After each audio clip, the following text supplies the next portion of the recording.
Well, as we start pre-production, he hooks up with a stripper and just disappears, just goes AWOL. Oh my God.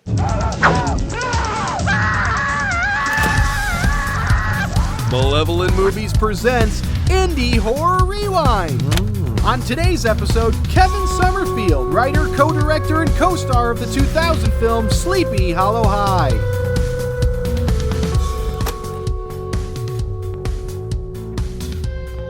Hi guys. How you doing? So I see a whole group of you here. Nick, Ryan, Tyler. Hi everybody. How you doing, Nice man? to meet you. When are we getting the 4K UHD Blu-ray release of Sleepy Hollow High? Yeah, I'd have to go back to the original film negative and do a better transfer than the one light transfer that we did. I've got some money. We are interviewing Kevin Summerfield, the co-director and writer of Sleepy Hollow High. And it's a pleasure to have you on, Kevin. Thanks for taking the time today to get on and speak to us after everything. Thank you. No, I appreciate the attention after 20 years. What made you want to make movies in the first place? Was there a specific film that you saw as a kid, or was it sort of an amalgamation of all sorts of experiences? But what made you decide, hey, I want to make movies? I think, well, at least in my generation, Star Wars was what brought in so many wannabe filmmakers, just because it was so groundbreaking and you saw the opportunity of oh wow, you could do that for a living. Yeah. Or at least that was the perception. So and then after that there was a few more films that that was like the big studio release, but then there were some lower budget films that I was just a fan of as a kid, like Swamp Thing, the original Wes Craven film, stuff like that I was just fascinated with, how they were taking comic books and putting them onto the screen. So and I grew up with comic books and reading all that Tales from the Crypt and stuff like that, Creep Show and all that kind of stuff. So I liked creating stuff out of nothing, and I figured I would try and apply that as a profession. You're speaking our language. So were you particularly drawn to genre stuff, horror stuff, or were you sort of like everything? I mean, especially, the age that you were, or the time period that you were coming of age was the heyday of special effects movies. Yeah. Indiana Jones and Amblin and all that. So I was a genre guy. So anything that had special effects, and girls, I was in. Those two combinations, I was hooked. So and that's really when a lot of the Comic-Con conventions started to really grow. So you were able to sort of go in and meet a lot of these filmmakers at these little tables, and you're like, oh my God, I'm talking to Ray Harryhausen, the guy who's done Sinbad and all that kind of stuff, and you see the the cool little skeletons that he used. Awesome. and I was just fascinated to see these tangible guys from growing up on both the big screen and the small screen, and then how nice they were. I mean, rarely did I run into anyone who was arrogant or anything like that. I mean, Gil Gerard, I was like, dude, you're fat, but you're nice. yeah, that's awesome. Even the actresses, from Linda Blair from The Exorcist and things like that, who just passed away, David Prowse from Star Wars. I mean, I remember shaking his hand, and his hand was like 3 of mine, and I was like, dude, this is Darth Vader. Like, this is badass. So yeah, that's cool. It kept me, interested in the film industry. And so I just kept pursuing it that way. Did you make a lot of movies as a kid, on VHS or Super 8 or anything as well? No, my parents wouldn't invest in Super 8 film. So I jumped into theater, in high school, middle school and high school, jumped into theater and then as I worked as a bus boy at a restaurant when I was like 15, 16, I bought my first Super 8 camera and projector myself, and was just doing really crappy stuff. But I get to take the film out, sip it off, have it developed, put it on the 8mm projector and run the projector, and it was just like the coolest thing in the world. So Nice.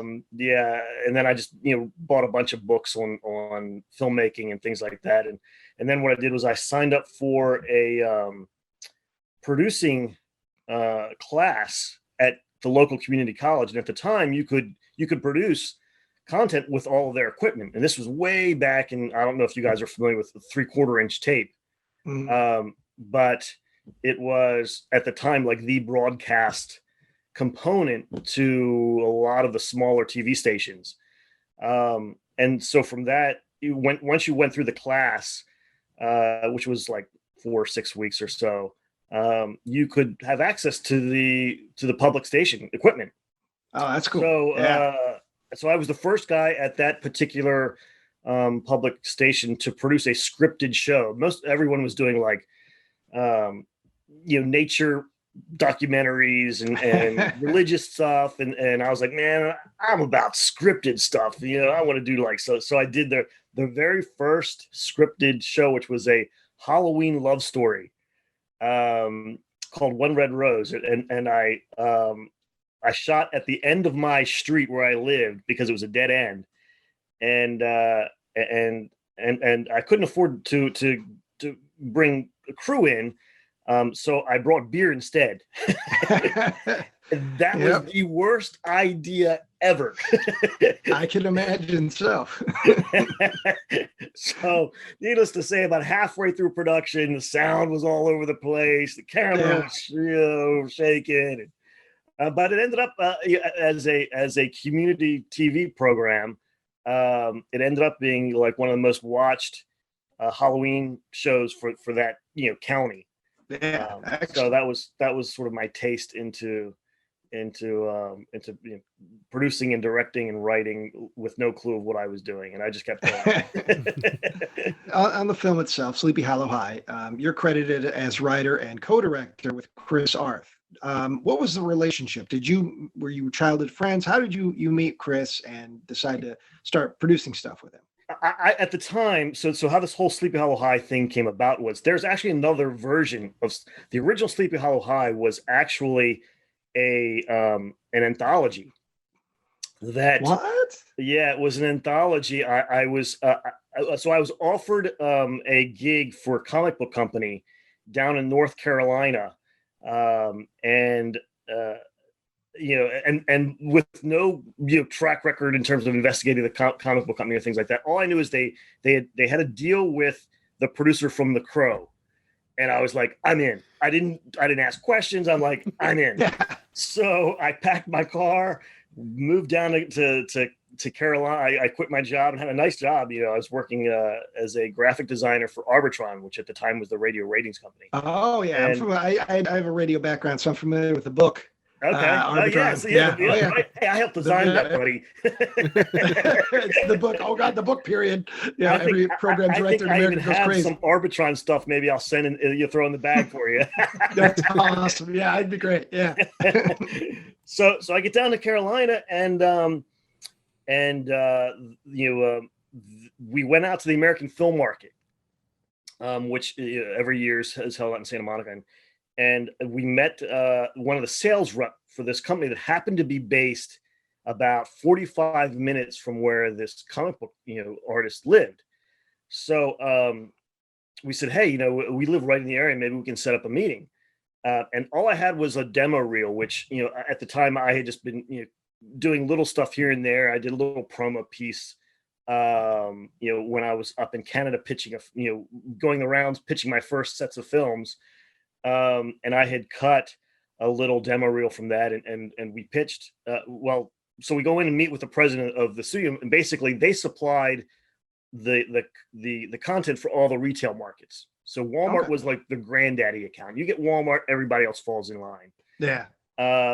So make a long story short, he said, look, we're looking for something that's Me Too, and basically it's a knockoff. So come back to us with a pitch for a Me Too, and you got like 48 hours. So I went through the Hollywood Reporter and I saw, Tim Burton, making Sleepy Hollow. And I was like, what if we did like a 90210 version of Sleepy Hollow? And we broke it up into little pieces. So you follow each student's perspective, so that you wouldn't have to worry about, keeping everybody on the set the entire time. You shoot them in, you shoot them out, boom. Oh, yeah. and it sort of there's a Pulp Fiction kind of a perspective on a horror film. So was Shannon's Shannon's story in the movie Sleepy Hollow High, was that a component of that? Yeah, that was just okay. Yeah, that's was it gonna be like a wraparound? You'll see this. Things are starting to fall into line. I had to like salvage a lot of this stuff at the last minute, because what happened was I went in and pitched the president's studio. He's like, great. Now we have a problem with producers who never deliver. So you come back to us with a completed film. You send us some artwork. We'll shop it around, come back to us with a completed film, and we'll test it and see how it goes. So we leave, and the comic book guy says, "Great, Kevin, go for it. I'll get all the resources together, and then you just you make the picture."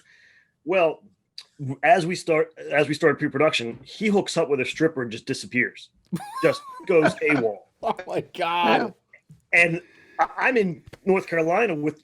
I don't know where. I don't know anyone. I literally do not know anyone. Well, so did you try a strip club? Well, yeah, we were hanging out at a strip club. Doing that strip. You might have met your one and only there. Right. At the time we weren't casting. So just to let you know, we were there having a business meeting, not casting. So what happened is. He leaves his wife, he leaves his kids, and runs off. Oh God, Jesus! And so I panicked, and I just called the studio up, and I was like, "I'm really sorry. I don't know what to do. I'm just not familiar with the area, but I don't want to lose the contract." And they were like, "Well, I'll tell you what. We'll cancel the contract with that company, and we'll give you a new contract, but you still have to stay on schedule." And I was like, "Oh man!" So I had to pack up everything. Move back to Baltimore, and then come up with a script within 5 days, because they had to take it to Walmart executives for approval, since I was a tested unknown. So I had 5 days to write an all new script, because I didn't want to get into any kind of legal issues with the other producer. And so the original script, was that the anthology then? Yeah, that was the anthology. Okay. Yeah, it was a bizarre. So the challenge that I had to do is I had to come up with a horror story that had no horror. That was my guideline from Walmart was. Oh God! So you're not joking? Like that was? Yeah, no, that was literally wow. That was what they told me. They said you got to do a family horror film with no horror, and I was like, what does that mean? Yeah. Yeah, that's a whole new genre. It is. So I just, at the time I was, I was dating my girlfriend at the time. Was living on a bed and breakfast estate, and she was like, "Well, hey, you know what? Maybe you guys could just film it here, because it's just 72 acres of nothingness, and you guys can run around and shoot." And I was like, "Okay, well, I'll just set the whole thing there." And then I was asking around the local scene in Baltimore what filmmakers that I could get in touch with that would be interested in just working on weekends, and we try and knock this thing out, just so that even if they don't pick it up, at least the company knows that I'm following through, and they'll give me another shot to do something else. Yeah. So it was that's how I ended up running into Chris Arth. Was he had just graduated from Towson State University, so he had access to all of this equipment, and he was shooting, some low budget films. And I said, "Hey, Chris, why don't you and I work together on this thing? And at least we've got a shot at a potential distribution deal." And how old were both of you at the time? I'm sorry? How old were both of you? I was in my late 20s, and I think Chris was about the same age. And he was working at the time at a video post house in Rockville, which is about an hour away. So he said, "Okay, great. I'll get the film equipment from the university, and then we can use the edit bays, at his job at night when everybody leaves." And so, voila, there was our production crew. Wow. Yeah. And we literally, so we got short. I don't know if you're familiar with film nowadays, but at the time we shot it on 16, and we shot it with ends, which means it was all table scraps. Oh yeah. And I put everything on my credit cards. So I said, "Look, I can go as far as $15,000, and then I'm screwed because I wouldn't be able to afford the payments after that. Like I can eat $15,000 and spend the next 5 years paying it off. So I said, if we can keep it within this budget, we'll give it our best shot and cross our fingers and hope it works. And that's Kevin, this is crazy. Like this is a movie, right? This movie of the making of Sleepy Hollow High, because that's fascinating. It's a story unto itself. So you said you were doing this in your late 20s. Are you now in your early 30s? Because like I bet if you put those glasses on, Mr. E's glasses, you would look exactly like you did back then. Yeah, thanks. Thank you. I'm not even joking. You haven't aged a day, man. It's that Michael Jackson cryogenic tube I sleep in at night. I'm hoping one day when I break it, I'll break into the business, I'll still have my youth. Well, apparently Sleepy Hollow High was the fountain of youth. So there's something in it. There's something to Sleepy Hollow High. It keeps the vitality flowing. Because even on Facebook, I saw a picture of Ruben, and he's got more hair, but otherwise when you're casting a film, you never cast that, especially high school, right? You don't want to be working with 16-year-olds because you're going to be so you cast these guys who are like late 20s who can still, the Luke Perry thing, right? As long as you don't have too many wrinkles in your forehead, you're in high school, buddy. Yeah. That's pretty much the long and short of it. Yeah. So can you talk a little bit more about like the change from the anthology to the film that you ended up shooting on, like after those 5 days? That script you had, was that the same one that you shot with, or did it continue to evolve until like the cameras rolled? So, you know what? I treated the script because I had written it so fast, and it was mainly to appease, every hoop that I needed to jump for the retailers. So they went through, read the script, and said, okay, you can't mention alcohol in any way, shape, or form. So, and you can't, have any kind of mention of partying or drug use. And I'm like, well, that's the background of these characters. That's why Shannon is tripping. Yeah. She's actually she's like a partier. Like this is it's like, nope, gotta take it out. Once I went through the massaging practice of removing all the things that explained a lot of these characters, history and background, why they were the bad bunch, then when we shot, it was pretty much, here's the basic script. And I relied on the cast to bring them to life however they felt it worked for their particular character. So I didn't try. I said, here's the beginning of the scene and the ending of the scene. Now how you play up is up to you guys. And I tried to make it as relaxed of an environment as possible, knowing that these guys were coming out at all hours of the day for almost next to nothing. Our catering was like my girlfriend bringing her truck up and parking it and opening up the back and say, okay, here's whatever she made that day, which was great food, but it wasn't a Hollywood set, Yeah. Oh yeah. So I tried to really make the shooting experience at least fun, because you just don't know how it's going to turn out. Mm-hmm. Yeah. And Chris, I had no video assist. So that's why Chris, I said, Chris, you co-direct because you're going to see everything. You're looking through the camera lens. I don't see anything. So you're just going to have to tell me. Yeah, because you're also acting in the film. So right. Yeah, exactly. Yeah. And Chris's brother did the sound. So it was just literally, it was just a group of people who instead of making a backyard home movie, we made a home movie for Walmart. Yeah. And did our best with the cardboard spaceships and the artificial ray guns. It was that. So Kevin, as a part of the deal, like to get the distribution, what were the DVD extras a component of that? Yeah. Okay, because the Curse of Sleepy Hollow. So after Megan's interview, I got the DVD because I just had an online or a digital version of the movie. And I was watching, I had to watch all the features before Wendy's interview. And I'm watching this Curse of Sleepy Hollow High thing. And like, after like 1 or 2 minutes, I'm like, I can't, this is goofy. Like, what's happening here? And then it just keeps getting more and more bizarre. I'm like texting the guys, I'm like sharing like video screenshots and stuff. I'm like, this is insane. Like, this is the goofiest shit I've ever seen in my life. And it's like, that's the Easter egg I want in a horror movie. Right. Is some goofy 20-minute short film just peppered into the DVD. So like, what were the stipulations? What did you have to hit? Was the music video one of them? It was so the music. So I wanted to make it feel like a movie, like as if it was a produced, some kind of studio offshoot kind of film. I grew up with the 80s films, so soundtracks were like a big thing, back in the 80s and maybe the early 90s and something like that. So I said, Chris, do you know anybody who has a band that has recorded anything? And just so we can put a music video in there and and something to roll with with the credits at the end, just so it doesn't feel like stock music, know.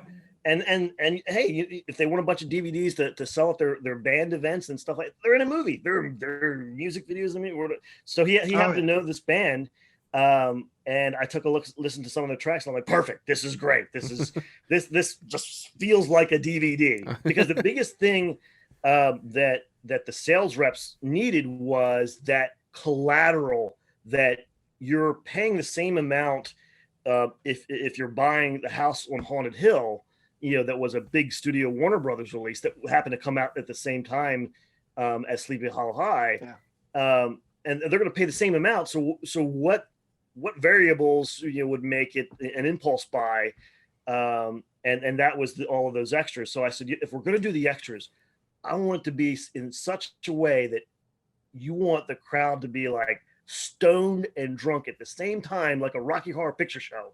Leo. So they're just like, what am I watching, man? Why is that guy putting gloves on? And we're gonna do like, what's he doing? I don't understand. That's exactly what it is. Because I wished I watched this when I was like in my early 20s with a group of friends. I was a horror movie night.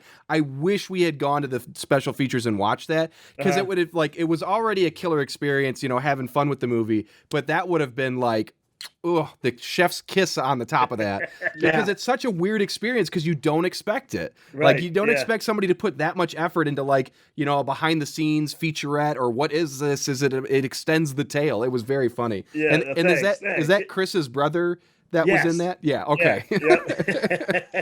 That's great. But what was the dynamic like as far as on a creative level? Was Chris there kind of just to advise you on things, or did he also have a say in shot lists or anything? What was the dynamic, I guess? I mean, it's been a long time, since we shot it, but I remember, even though Chris and I had never worked together before, we felt immediately comfortable with each other. He knew the technical aspect. He knew what he was seeing through the lens. And I knew that we just had to get this thing done. Yeah. So, and I tried to cast, the talent so that I didn't have to make them act. Just be yourself. You're great. Whoever you are, just put it on the screen. And I honestly just sort of rode everyone's coattails and just kept my fingers crossed that we had something to cut together. So that because the last thing I wanted to do was be the guy that's cracking the whip under those kind of such basic constraints. And so I trusted, Chris to tell me this shot works or this shot doesn't work. And then he probably trusted me in terms of like, did I ask the talent to go too far or bring them back in terms of the extremities and stuff like that. So it was a really good balance. With honestly making a film on the fly. We really just, we shot on the weekend. So during the week, we had a chance to sort of, think about, some very basic stuff, but, I didn't want to over rehearse anything, and I didn't want to make this my world. It was, guys, we have a deadline. They're on my case literally every week, because what had happened was, even though, I wasn't shooting the anthology, that the time constraint to deliver the picture was still there. So their sales reps, I designed the box cover and everything. So they went out and they sold it to the retailers. And now the retailers were asking, is this coming out for this season? What's going on? And I was bullshitting my way through the entire process. It's looking great, and not being able to see anything. We're right on ski. I was giving it the whole marketing push. so that they wouldn't, feel like, they're in for, a disaster. Not the biggest thing is just not delivering something. They were like, as long as there's a DVD in the case, we got to ship this because we've got your clients signing up. And I just kept that pressure in the back of my mind, but I didn't try and convey that to the cast or crew, because I was like, if this thing, doesn't work, you at least want to have this experience of making a film, legitimately actually making a film that gets released and, beats out all these guys who've got far more talent, far more resources. And we're right on the shelf right next to House on Haunted Hill, which we were, Wow. Yeah, that's crazy. And we beat their sales. What? Wow. Well, how much detail can you give us on like the release, how it's done over these last 20 years? Do you still have the rights? Do you hold on to it? Where does it go? Yeah. So this was my first experience, legitimately releasing, a picture and in the retail market. So, back then it was unusual that a filmmaker would come out and get such a wide release and shelf space. So what happened was the Walmart executives did a test run first because they didn't think it was going to sell. It didn't have any stars in it. It was clearly low budget. So they did a 2-week test run. And they put it in a couple of stores, I think down south, because the way retail works is if you sell in the Bible Belt, you can sell anywhere because it's they don't have a lot of cash. And if they're willing to part their cash with it, and buy your product, you can boom, rock it. Yeah. And it sold out in the first 2 weeks. Wow. And I got a phone call. They asked me to come down to the studio and they said, we're doing a full release. This thing, believe it or not, is sold out. And so we're doing a full run and it ended up. So the first 2 years in retail, it was in the top 10 best-selling DVD titles for the Halloween season for Walmart for 2 years in a row. That's incredible. It was like the percentage wise, it was from the $15,000 investment. It was actually $15,500 because it spent $500 on the premiere. Well, you got to throw a party. Yes, I threw a great party. We had the premiere at a mental institution because they had the best theater. I mean, it was classy. It was first class. Are you serious? That was in a mental institution? Yeah. The one that's in the behind the scenes Shepherd Pratt. Yeah. Wow. Oh my God. So, I got to tell you, Kevin, we were inspired because Wendy still had her award from the premiere, and we just did a series of episodes of our reviews where the guys competed to find the best, worst, Halloween horror movie. And so these were the awards we made, and we did it because you guys had the pumpkin on the little stand. Nice. And so we just copied you. Yeah, pretty much. Well, I am flattery operated, so I really, really appreciate it. Well, seriously, like, because we all love American Movie, the documentary, and like what you're telling me sounds like the making of Sleepy Hollow High could be that. Like, you got to make this movie, man, because I want to see everybody show up to the premiere at I mean, I can't imagine going there and be like, this is where we're going to see it. I mean, It fits the mood, but I'm sure as like people who are starring in this thing, they were probably like, okay, this is going to get weird. Yeah. Oh my gosh. And it was funny because their auditorium was reserved for medical presentations. So it was for the doctors. So I mean, but it was first class. It was like I think it seated like 300 and had this huge lobby and everything. And that's great. Nice. It was my gift to everyone involved. Bring their family out, bring their friends out, and celebrate it. So and it happened to be that it was like that week or something. I got the news that it had sold out. Nice. And I had come back from the studio in Carolina. They were based in South Carolina. And so at that premiere night, I was able to tell everybody, it's coming to Walmart near you. That's awesome. Yeah! That is seriously awesome. I mean, because especially, that was amazing for its time, even more so because 2000, that was still the early days of the DVD boom. And so it wasn't like, and I don't want to downgrade movies now, indie films, because I got a couple of friends that have their movies in Walmart, but it's a little more common now than it was in the year 2000 to make a regional low budget, horror movie. And then it's in Walmart at the beginning of the DVD boom. So that was huge news at that time, especially. Yes, it's funny. I got two different receptions from it. One, the one reception was from the filmmakers. The ones that are like, these guys up here, like, oh, you're in Walmart, give me a break, right? And then I had the other reception of, you're in Walmart, really? Like that's so unusual. Like, how did you do that?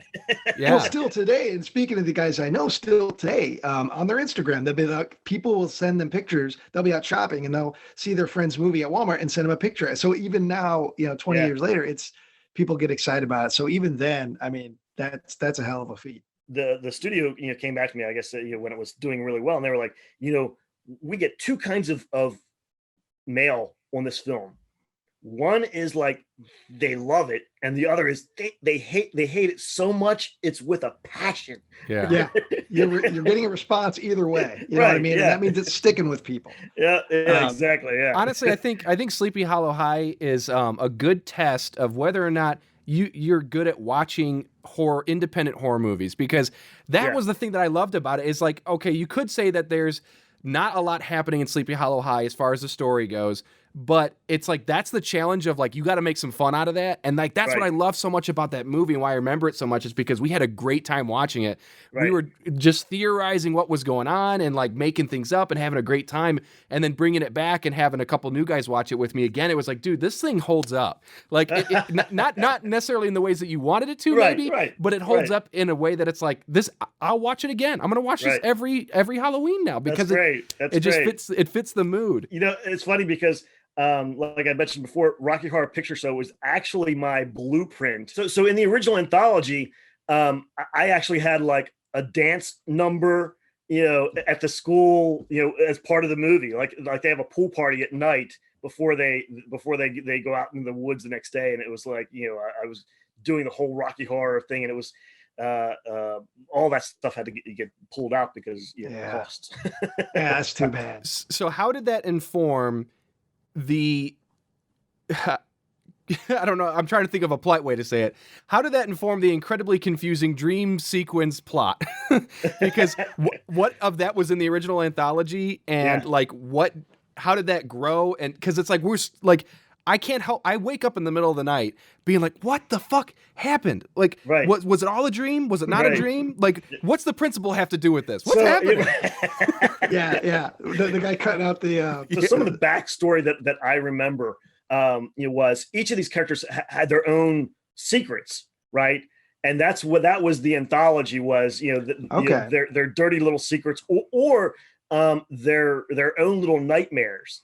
So because I remember, for example, I think it was Wendy's character. She was a babysitter, and in her anthology, she was terrified of this baby she had to babysit, and so she believed that this baby was like cursed or something, if I remember right. And she swore that this thing was possessed by the headless horseman. Just bizarre stuff. So were they all like themed around Sleepy Hollow? Yeah. Okay. Yeah, they were all themed around. Yep. And a lot of it, I just couldn't fill in the character backstories because we just didn't have the resources, and the studio kept nixing anything that was like, oh, you can't imply this or you can't imply that, and it's like, oh man, it's like I'm so neutered. So like the teacher, the George Stover character, at the time there were like a lot of scandals going on with a lot of the high school teachers. I can't remember which ones were in the trades at the time, but he was like a real creeper. Yeah, and so originally it was going to be implied that he was offing these students that he just didn't like. Oh, You know, and he was, you know, and if you saw Trick or Treat, Michael Daugherty's, you know, Trick or Treat, Oh yeah, Mhm. where every he's year. got the one character who's and I was like, hey, that could have been my teacher. It's thinking how lies. That's right. Who knows? Maybe Michael Dougherty saw the movie. Right? Yeah. Maybe. 'Cause it makes the movie far more interesting to know where the original script idea or concept came from, because it's like, now I'm thinking about it, I'm like, oh my gosh, there's so much like plot missing here, or I don't really know what they were doing. And then it's like, oh my God, to take like a segment from an anthology and somehow make an enjoyable what is it, like 80 some minute film. Right. It's I like, had to okay, stretch it out. now I'm impressed. It's like the Right. exact opposite of the end of the spectrum. Like, I can't Right. believe you Yeah. managed to do that in 5 days. Right, Like, in 5 days. Yeah. oh So, my gosh. that was yeah. So how did you do, like, personally? Did you make the money you put back in back? Yeah. I mean, so you know, it was funny. The first residual check that came in, it, like, immediately broke us even, and then we had like a bunch more residual checks coming after that, and I was like, oh my God, I'm in the movie business now. Oh! Good for you, man. But you know, but then you see, you know, how filmmakers get screwed, because I only got 8% of the net of all the sales. Mhm. So it did, like, you know, multi-millions. Like, I think it was like 2.2 million or something in Wow. sales. It was something crazy. And by the time you get your little residual check back, you're like, wait, that's like, I got 20 grand, and you guys are like, everyone else Yeah. gets the rest. All those fucking like fat that. cats rolling around in that Sleepy Hollow High money, dude. Yeah, Yeah. right. Yeah. That's what it was. Right. It was like, There's a mansion out there built upon Yes. your effort. The Sleepy well, you Hollow know, Mansion. and you're not far off. Years later, so after that, you know, the studio that I had been producing, I produced Sleepy Hollow for it as my big test. They gave me budgets to do other things, you know, smaller budgets, but they kept increasing. And years later, I ran into the owner, the owner's father, who actually established the company. And it was at his grandson's wedding, and I only met him a couple of times, because I'd heard, like, this guy was like the tyrant of this you know, studio who supplied all the retailers. And he came up to me, he's like, you know, son, every picture you made for us made us a lot of money. Good for you. And I was Yeah. like, should I take that as a compliment, or should I be so depressed? Yeah. It's like that scene in the Dark Knight where the Joker said, "You like the suit? You bought it." You Right. know, he poured you a little extra champagne and said, "Drink up, buddy. You bought this." You Right, paid for His exactly. wedding with your sweat and blood and tears. Yep, exactly. It's So your relationship, is that what got you into, like, from 2001 to 2004, like the Operation Dalmatian, Max Magician, Yeah. Young Van Helsing? Were those Yeah. all in that yeah. studio or whatever? Yeah, Okay. it was. What I didn't know was, you know, the DVD market. Okay, so that company was built off of the VHS market. I mean, they they exploded in the 80s with the VHS, and then DVD came out. We were riding that coattail, so the owners wanted to, you know, sell out, and so from Max Magician to Van Helsing, they were in the process of selling the studio. And then what they didn't realize is when they sold it to corporate raiders, and they just dismantled everything and sold it off in pieces, the whole studio. So you would probably, or well, not now necessarily, but you would have continued to do those movies. Yeah, those films? so the plan was originally I was going to run the live action, you know, division of the studio, you know, with this influx of cash, with this, you know, with these buyers coming in. And so they had this whole, and it was unbelievable because the company was massive. I mean, it was a 500,000 square foot facility right on the edge of Charlotte, North Carolina and South Carolina, called Fort Mill. And I mean, they even had a street named after the studio. Wow. So, I mean, I thought I was set until, Warner Brothers starts, hounding me to do something for them, So I'm thinking, man, this is great, but it wasn't an easy process, especially when they realized the company was getting dismantled, and it was happening as I was just starting production on Van Helsing. So that it was like a tornado on my set. I mean, the president of the studio that I loved to death, but he was beside himself because his company was getting ripped apart. Oh, and he was taking it out on my film. Yeah. So Van Helsing was like a great script, and that was like just constantly rewritten on a daily basis. So I literally had to band-aid that picture just to meet a release date, it was crazy because I was piggybacking on Van Helsing, the big studio picture, and they moved up their release schedule by like several months at the time. Yeesh. And that killed me. Yeah. Literally, so if you were in Walmart and bought a copy of Young Van Helsing, you would see the slates in the behind the scenes that were 2 weeks old. Wow. That's how fast Fresh. I had to band-aid that thing together. Wow. Because it was insane. And that's what burned me out. I was like, I can't do this kind of stuff. This is crazy. I don't want to revel in your misery, but I love picturing you on the set of Young Van Helsing screaming, "I'm the fucking guy who made Sleepy Hollow High!" Tell them how many units it sold. $2.2 million, damn it! Right. Yeah. I should have wielded some kind of power, but you should have hired the actor who played the pumpkin killer and had him just wander around the set just to keep morale up. You never know. You get, that boom drops into frame. You're out. Right. That's right.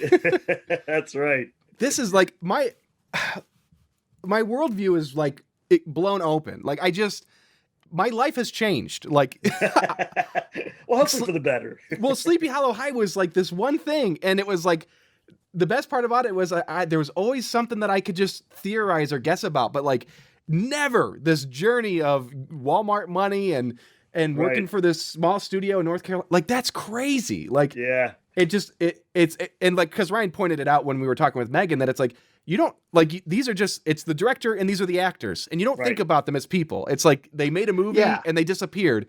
But then you had this wild journey starting with a dude bailing on you for a stripper and ending with you making millions of dollars that you never get to see and people taking all your toys away. Like, damn, Kevin, somebody owes you something, dude. I know. Speaking of the guy who ran off with the stripper, was there any ever end to that story? Did he ever end up going back to his wife? Did you get in contact with him? He ended up divorcing his wife. He sent me an email, I guess about 3 years later, and just said, "Man, I went through such a midlife crisis. I'm so sorry I put you through that." And I was like, well, that's nice. She was hot. What do you mean? You got she was hot. You got your movie made. I mean, I wouldn't say it's a fairy tale ending, but it's not too bad. Yeah, right. It makes for a great story. Right, and that's what exactly. Yeah, I could definitely say that the movie industry does. It's funny because I've run into so many, obviously, other filmmakers who work at all levels, and they all have these bizarre stories. Every single one of them. It's just can you keep going in that kind of circle, without you becoming one of them, because it's so easy to be such an asshole in this business because there's just literally everyone is trying to cut your throat. So it's you just kind of have to enjoy it, and keep your fingers crossed that it works, and if it doesn't, say, you know what, I'll try it again. And and there was a project I was working on for a number of years, and it was one of those things where it wasn't so much drama on the set, but it was just hard, shooting weekends and getting together when you can, and I used to always, for my own personal reason, but also because I was friends with the director at that point, reminding him, like, this is tough right now, but when the movie's done and we have a commentary or we just talk about it, these are going to be the great stories. Right. You know, nobody wants to hear the story about, well, we went to set, everyone, it was fun. We came in under budget and, you know, ahead of schedule, and movie came out and made millions. Right. That's 5 minutes. Nobody wants that story. They want the story about that guy running off with the stripper. They want the story about you got 5 days to get it in these stores. That's part of the fun of cinema, is not there's a movie behind the movie. There's a world behind what's on screen for every film. And believe me, it's always a David Lynch movie. Behind whatever you're watching is a David Lynch movie. To go back real quick, when Sleepy Hollow High, you were done with it. You locked in. This is the product. This is the film. And you sent it to whoever it was that, you know, you were in contact with that was getting it. Was there any feedback when they got it, or was it more like, thanks, and they slapped it on the disc? Well, I think their first response was, I can't believe you pulled it off. I think that was like the very first reaction that I got was the president of the studio, who I ended up becoming real good friends with, was like, we've got, I mean, literally it was in the same conversation. It was, I can't believe you pulled it off. Congratulations. You want to do a dog movie with a bunch of kids for $50,000? And I was like, okay. Sounds good. Yeah. Because I mean, here next week, have the script ready. Because it is a dramatic turn when you're just looking at somebody's IMDb. Oh, who's Kevin Summerfield? Okay, Sleepy Hollow High, and then Operation Dalmatian Paws and Claws Rescuer. It's like, okay, how does that journey work? It was they had done another film called Operation Dalmatian back in mid '90s or something like that, and it was a big hit for the retailers, and I think they had done two, and they had the script for a third, but it was unshootable. But they had this contract with the writer that you had to use his name. You could get the script, but you had to use his, And I'm like, that's a really bizarre contract. And they said, look, we don't know how it's going to do because it's the third in the series, but as long as we use the title, it'll sell something. Mm-hmm. And at the time that the president of the studio, his son was just growing up. So I think he was like 12 or 13. He's like, I want to put my son in the movie, just get him in there somewhere. It's that Ed Wood thing. It's that Ed Wood thing. You got to put the family members and the dentist and everybody in the movie. Yeah. But, and there was one catch on top of that. He's like, he's got severe ADD. So can you work with that? And I was right into the script. Sure. I will. Yep. I'll put it in there. So which ended up being a reason why I did Lost Stallions. That was all part of that mm-hmm. series. That we had a better budget to do it, and now I had worked with his son. He was like, give him a better part, give him a bigger part. And so that's how the Lost Stallions thing, and Lost Stallions was actually a stranger pitch, because the only reason why Walmart agreed to, because it was a new title, Lost Stallions wasn't a franchise piece or anything. The only reason why Walmart agreed to put the picture in their stores was when I had done the pitch, the mock-up that I had done for the box cover had a dog that was the same dog that one of the Walmart executives had when he was a kid. And he's like, if you put that dog in the movie, I'm putting it out there. And I was like, so now I had to find a dog that matched this stock photo, that I could put in the movie. Oh my God. That's fantastic, man. I love the entertainment industry. This is why I love it. Because I mean, what other business, what other industry hinges on one random executive's nostalgia? That's it. Personal taste. Yeah, you can't make it up. It's even now. Like, I just sold another script to a producer, and he hates horror films. But every picture, so the last two scripts I've sold him have been horror scripts, and it's a personal, like he reads it and it's a knee jerk reaction. Like if he closes the script and says, "I like it," even though. So there's a film that I wrote that they shot in Asia called Realms, mm-hmm. and it was just on Crackle for I think the month of October. So this script had been sitting on my desk for like 15 years, and it had won some awards up in Canada, as a screenplay. And he had called me up and he said, "Hey, we need to do a picture that's $500,000, and we need to do it right now. Do you have anything that we could fill in that we could shoot in Asia?" And I said, "Well, I've kind of got this haunted house kind of script, and I think if you could do it right, you can still pull off a lot of the effects." So I sent him the script. Loved the script. He said, and then he called me from the set and he's like, "Kevin, we're going to make a couple of changes, but I think you're going to like it." And I finally see the picture, and it's nothing like my script, other than the bank robbery in the beginning. The rest of it, I'm like, what is, makes no sense. But your name gets to be on it. Yep. Yeah, but my name, so, and then you're like, oh God, people are going to think I made that decision. Right. Well, it's funny because I was watching it with my girlfriend, and we bought it on like Verizon pay-per-view or something. And I was like, I want to be a fan and just watch it, and so, she watches it and it ends, and she turns around, she's like, "So what exactly happened?" That's never a good response from a viewer. Yeah. I'm like, okay, they totally took out all of these badass, things that I had in the script with these devil dogs and death is these three beautiful women in three different stages and explosions, took it all out. And they made the lead characters villains, and I'm like, ooh, you don't do that. Yeah. You don't take your audience through a ride, get them to like the characters, and then at the end reveal they're bad guys. Mm-hmm. And that's the thing, though, and we experienced it watching Sleepy Hollow High. We didn't know any of the backstory behind this. We're just going by what's on the screen, and and being harsh about what we see on the screen. We don't know all the ins and outs that went on, and the compromises that had to be made, and the stuff that was without fault of any of the people involved. And same with the project you were just describing. I mean, people may watch and be like, why did the writer do that? Who is this writer? Right. And then you're like, oh, hold on a minute. You don't get that chance to explain yourself. And this was back when IMDb was very new. When Sleepy Hollow High came out, IMDb was only like a year or two old. It was relatively new, maybe a couple of years old, but it hadn't been bought yet by Amazon or anything like that. And so the first reviews, I think I didn't want to put it on IMDb because I didn't want the cast, to get hammered,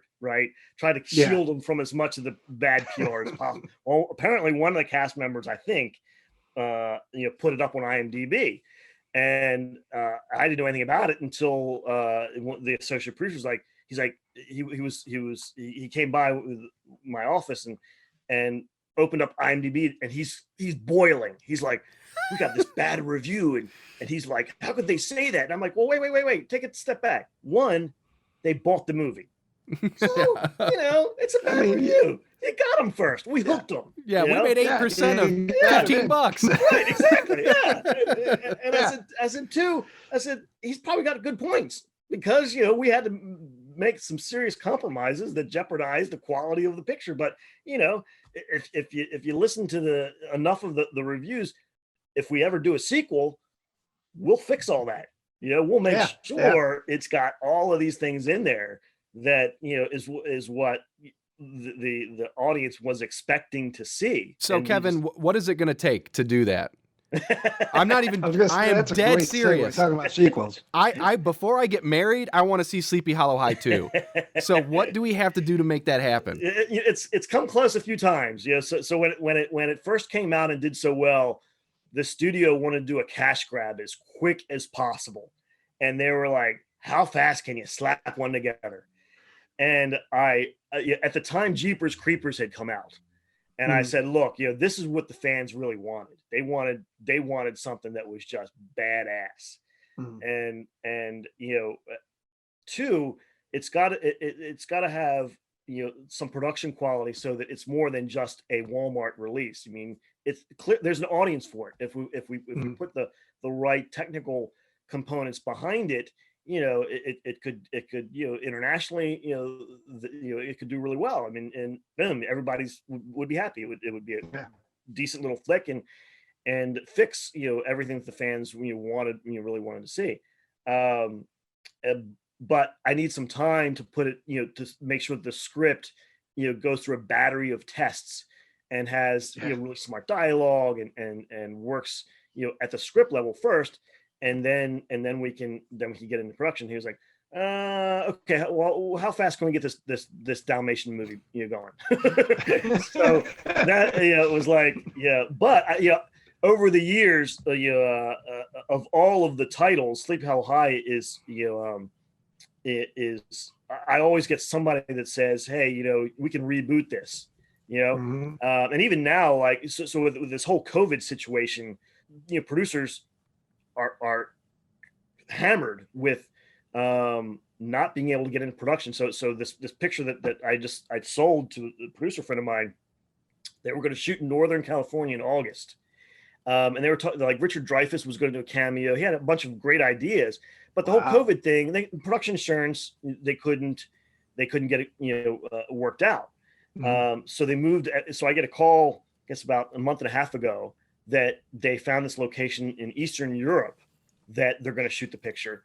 Did the contracts, everything's ready to go. And like Thanksgiving morning, I get this email. It's like, oh, this is such a train wreck. COVID is killing us. So I'm assuming that they're grounding to a halt again. But the reality is, there's going to be a real empty space for new content because of this whole situation. And you've got the streaming war going on. The trick is, the economics of it. No one knows. I mean, the entertainment industry is cratered from a economic standpoint. And everyone knows streaming is where it's going, but no one's making money at streaming unless you're Michael Bay and you're doing a Ryan Reynolds picture, right? I mean, it's like exactly everybody else. I mean, some of the deals that I've heard out of Netflix are terrible. It's like it's like 120% over a 10 or 15 year payout, and you're like, how am I going to convince investors? So it's from what I'm hearing, I'm pretty sure Dr. Fauci just did a press conference about how the true vaccine is Sleepy Hollow High 2. So that's how I would be marketing this thing. I believe I also saw that. Everybody's going to get 2 doses of Sleepy Hollow High 2. Yep. You get the first half of the movie, and then a month later you watch the climax of the film. That's right. Maybe some side effects, but blow your head off. I felt terrible until Sleepy Hollow High 2. I feel like $1 million. I'm ready. Bring on Sleepy Hollow 3. Sleepy Hollow High 3. Well, not to beat a rotten pumpkin, but I got to know, from the writer-director's perspective, what happened in Sleepy Hollow High? How do the dreams play into it? What really took place? So what really took place? So what I was setting up was, these kids had come from a party, and she basically had drank some jungle juice and dropped some acid and was just like having the ramifications afterwards, right? And what I was going to do was do the whole Final Destination thing, where that first half was, her premonition of then rolling out the Jeepers, and it's funny because they did it in Jeepers Creepers 2, I think, which didn't make any sense. Was like the girl was on the bus and she sees, the premonition of the Jeeper Creeper, and I was like, hey man, that's how the Sleepy Hollow High thing was going to be. Was like, she had done some acid, and actually it gave her this clairvoyancy connection, the supernatural clairvoyancy, and then you take it into the actual Jeepers Creepers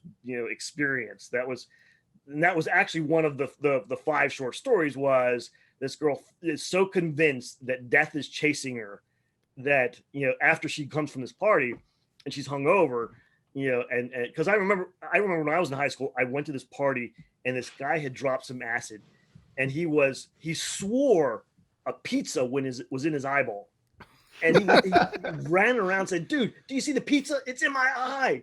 And I was like, that's a great movie. Like, that's like, it's, and then another friend of mine told me that he had dropped some acid, and then like a couple of months later he had like an acid flashback, and he saw Aunt Jemima in the clouds, like talking to him. And so that was my original character, of her, that she, don't do drugs because this is what's going to happen. You're gonna really flip your mind. And Walmart would have really liked that as well, because they can market it, put it in the family section as well. This will, a very serious discussion. It's like the episodes of Different Strokes, when it was like, here's a very serious episode, or Family Ties. They could have done that with Sleepy Hollow High. That's right. The anti-drug message. So with how the film came out, if you were to watch that movie with somebody fresh and they said, what's going on? When we cut to another dream or waking up from another dream, walking home, we cut to the principal's house with still cutting the stuff, breaking the fourth wall. What would you tell them then? Basically, what I was going to tell them is the town of Sleepy Hollow is full of these really twisted characters. And if, like I said, Trick or Treat is a great example of what they took my seed of an idea and made this they did it Halloween night, and you sort of went off with these different characters. But the idea was that the town of Sleepy Hollow, everyone had some kind of either dysfunctionality to it, or was fighting to break out of it. So there was a series back in the 90s. I can't think of the name of it. It was like Bizarre Idaho or something. Erie, Indiana. Erie, Indiana, yes. So that was my idea, was that because I'm thinking, oh my God, this is a Walmart deal, and we could spin this out into a great sort of like environment with play sets and all this like I even had this idea. I want the action figures. Yeah, right. Yeah, I want your car. I know your car was I want the Kenner version of your car, and I can have Ruben slide over it, or Z, or either slide right over. It's awesome. The plastic horseman sword with the clashing sound. Yeah. A genuine model. It was I was, because I had worked in the comic book industry. I was going to approach the guys over at Todd McFarlane, who were at the time they just launched these action figures, and I was like, this would be so cool if we had like a Sleepy Hollow High action figure, and the headless horseman with a flaming sword, plastic flaming sword. Yes. And I even went, I mean, this is when you're just arrogantly dumb and thinking, oh my God, Walmart's going to like love me because I did this great, packaging thing, and they're going to, every Halloween we could do the Sleepy Hollow High blitz and come out with a new product, new feature that would tie in. It would be a seasonal thing. It was that was the idea, was that if I could capture the seasonal retail of Halloween, for Walmart, then I would pitch them a Easter movie, and tie into some kind of seasonal, and just build this like mini little franchise, strategy with the retailers. And I was even trying to pursue the guys over at Pop Z Popcorn, and I was going to do like these little promotional things, sleeves, inside the popcorn that would be like, the Halloween Sleepy Hollow High certificate or something, and like Willy Wonka, kind of a thing. Yeah. You enter to win.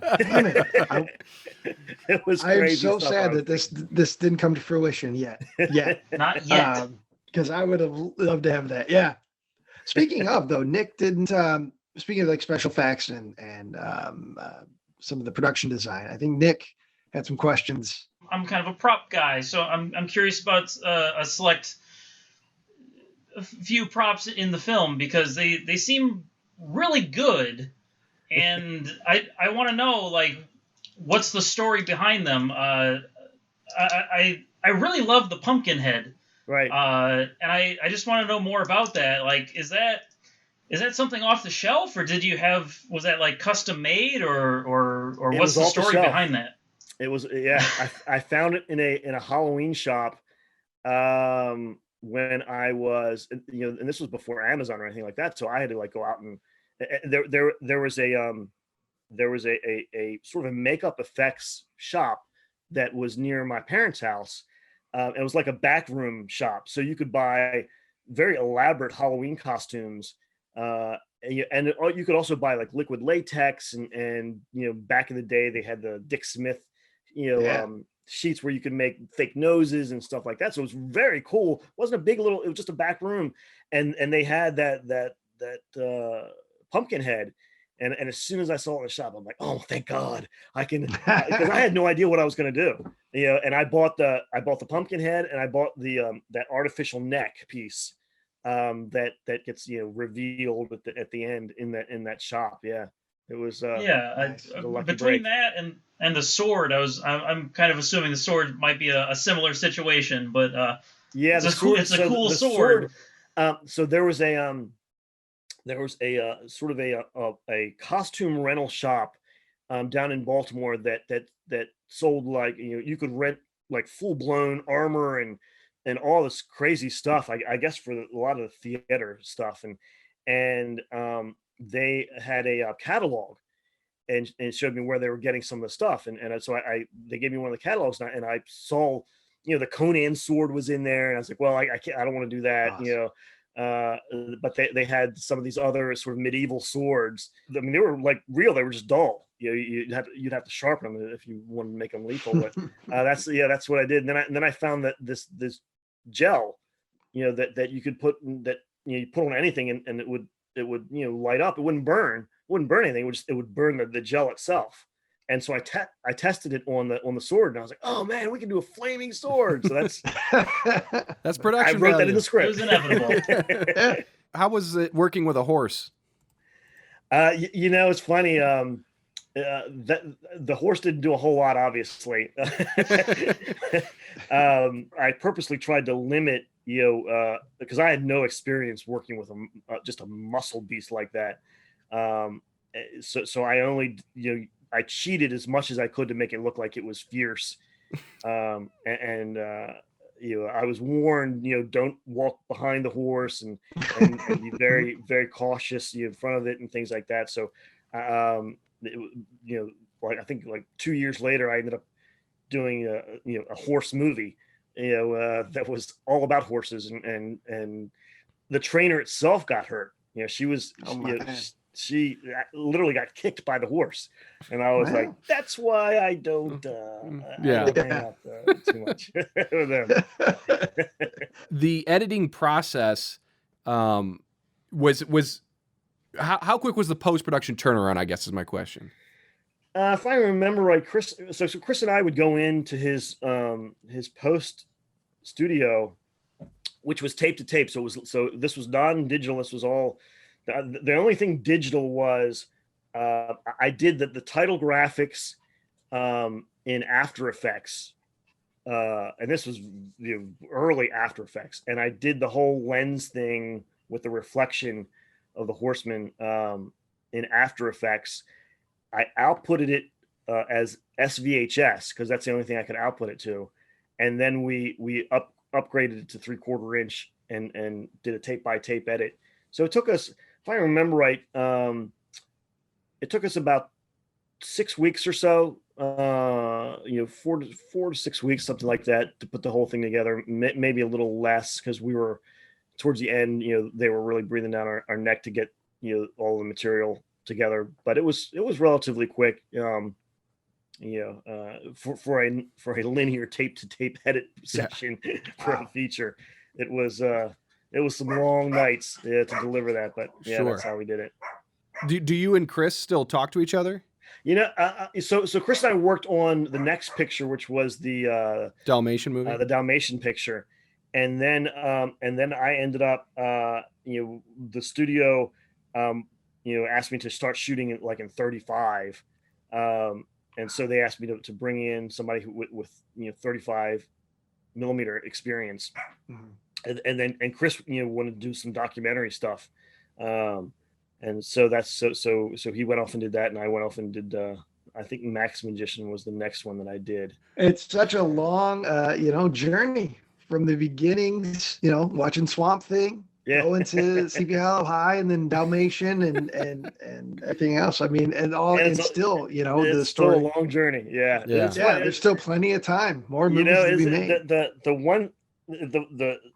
My girlfriend at the time won't sleep out high, so she worked with me up until Max Magician, and then she was like, I've had enough, because she's like, this is like a carny like show, because you travel around, you set up your circus, and then you gotta travel around and set up your neck circus. And she's like, Yeah. all these guys are out of their mind. It's like, there's no way I can keep doing this. Yeah. So it's so whose Venmo or PayPal do I have to send money to get Sleepy Hollow High 2 off the ground? Like, I'm not joking, Kevin. I was gonna pay Wendy $300 for her dang statuette from the award show. Oh my gosh! Like, oh my gosh! She unfortunately had too much sentimental value and didn't want to part with it. That's sweet. That's sweet. I will put a second thing, mortgage Kevin. on this She wasn't fucking gonna house. Sell that for nothing. Yeah, no, that's flattering. It's like I said, I am flattery operated, so I feel like I can run on a treadmill now. Do it.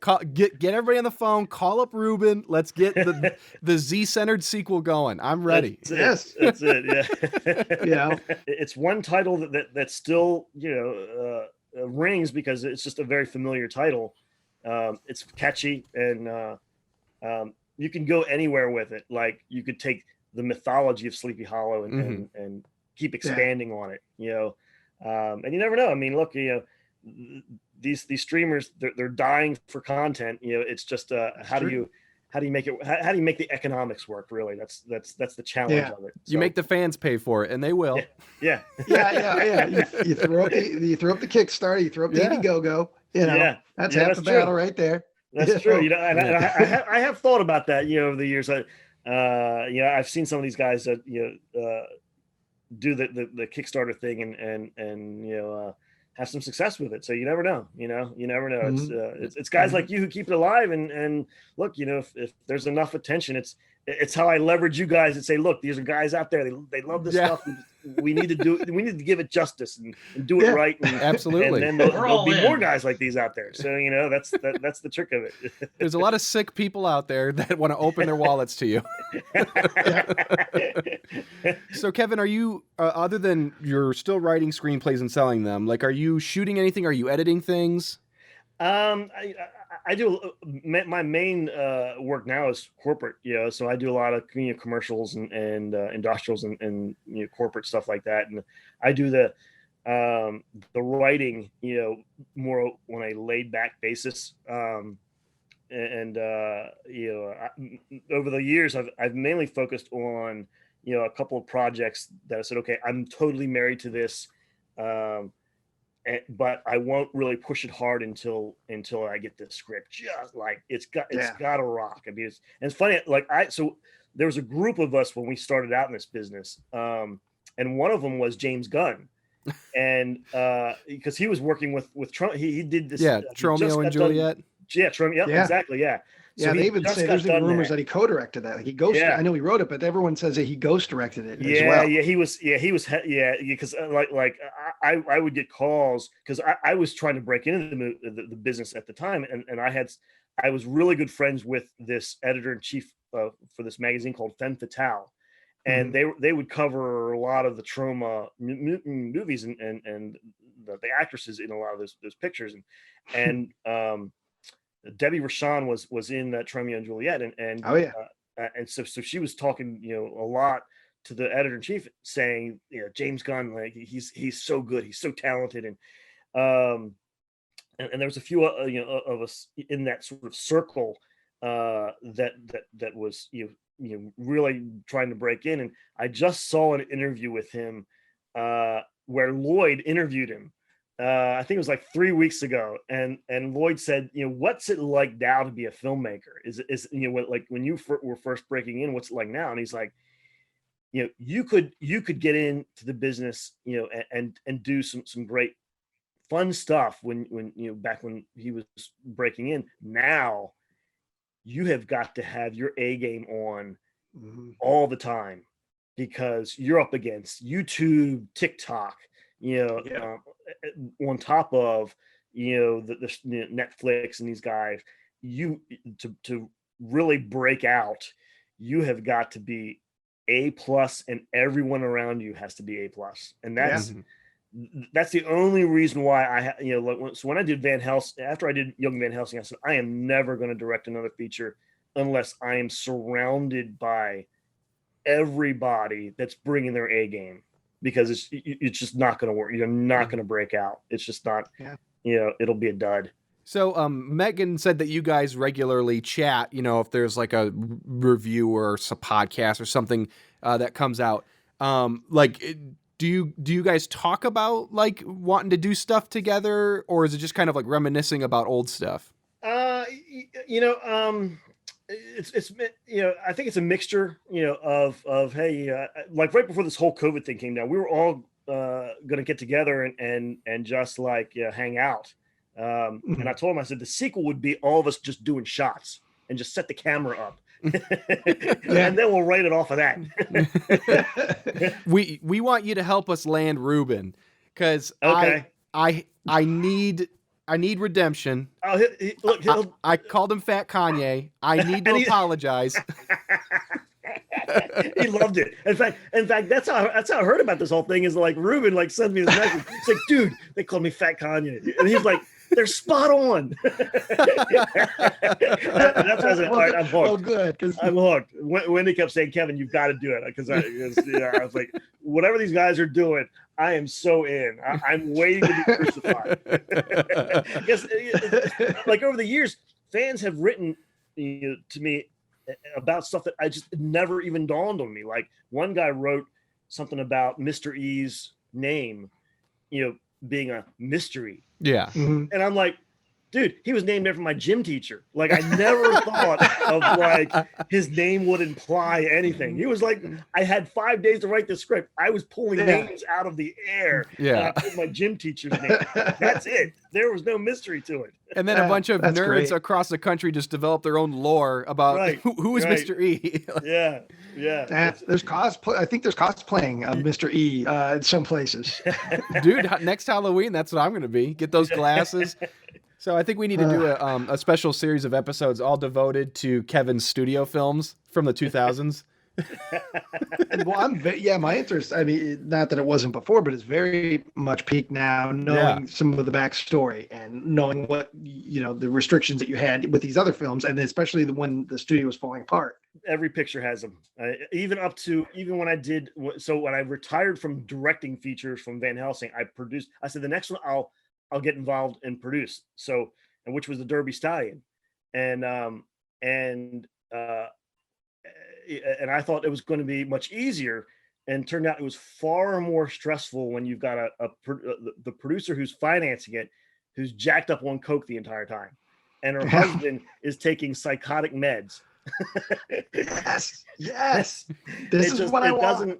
Doesn't get any better than that. It's like, and then the horse was doing drugs, and the horse trainer didn't want anyone to know about it.